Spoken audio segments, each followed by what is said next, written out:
আসসালামু আলাইকুম, welcome to Afrin creation.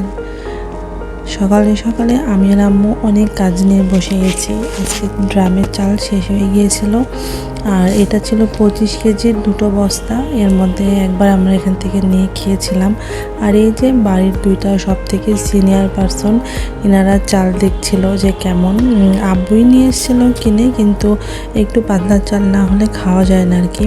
তো এখানে 50 কেজি বস্তা এই হচ্ছে ড্রামে এঁটে যায়। আর এই ড্রামটা আমি সবসময় এখানে রাখি। এটা হচ্ছে আমি একটা এরকম করে বক্স মানে ক্যাবিনেট বানিয়ে নিয়েছিলাম, যেখানে একটা বড় ড্রাম রাখা যায় আসলে। তো এখানে আরামে এঁটে যায়। এখানে বড় বড় জিনিসগুলো আমি এই ক্যাবিনেটের মধ্যে রাখি। আর এই যে কি সুন্দর করে একদম এঁটে যায় এই জিনিসটা।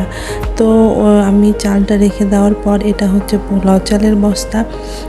এটা হচ্ছে 25 কেজি, মানে 25 কেজি 50 কেজি বস্তাটা ভেঙে আমরা হচ্ছে 25 কেজি বস্তাটা নিয়েছিলাম।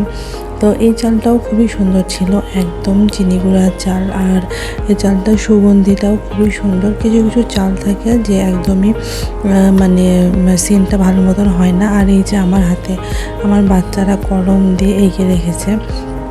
তো এখানে হচ্ছে আমি এই বক্সের মধ্যে যতটুকু মানে আটে ততটুকুই রেখে দিলাম। আর আমার ছেলেটা খুব দুষ্ট করছিল, ওর চাল দেখলে অস্থির হয়ে যায় ওগুলোকে ছেটানোর জন্য। তো এখানে বক্স যতটুকু আটবে ততটুকুই রেখে দিলাম। আর এখন হচ্ছে সন্ধ্যাবেলা আমরা একটু বের হয়েছি। আমার মেয়েকে নিয়ে আসিনি, আমার মেয়ে বাসাতে আছে। আমি, আমার ছেলে আর হাজব্যান্ড একটু বের হয়েছিলাম, আসলে একটু কাজে বের হয়েছিলাম। আর এত গরম পড়েছে রাজশাহীতে, আবার নতুন করে গরমে থাকতে পারছিলাম না। তো যার জন্য আমরা একটু রিক্সাতেও ঘুরছিলাম, বাতাসটা মানে বাতাস খাওয়ার জন্য আর কি। তো এখানে এসে আমরা একটু কোল্ড কফি ট্রাই করলাম। তো আমার ছেলে খাবে না, আমার ছেলে হচ্ছে লেমন জুস, যেটা লেমন মিন্ট জুস সেটা মানে খুব পছন্দ করে। তো ওর জন্য ওটাই নেওয়া হলো। তো ও দেখছি এটা খুব টেস্ট করে খাচ্ছিল। তো আমরা খেতে খেতে এখন বাসায় যাচ্ছি। এখন প্রায় 9টা বাজে। রাস্তাটা এখনই নিরিবিলি হয়ে গিয়েছে, আর খুব সুন্দর লাগছিল, কারণ খুব হালকা একটা বাতাস ছিল। আর গরমের মধ্যে এভাবে ঘুরতে সবারই বেশ ভালোই লাগে। তো এই তো আজকের ভিডিওটা আর বেশি বড় করছি না। সবাই ভালো থাকবেন, সুস্থ থাকবেন। আল্লাহ হাফেজ।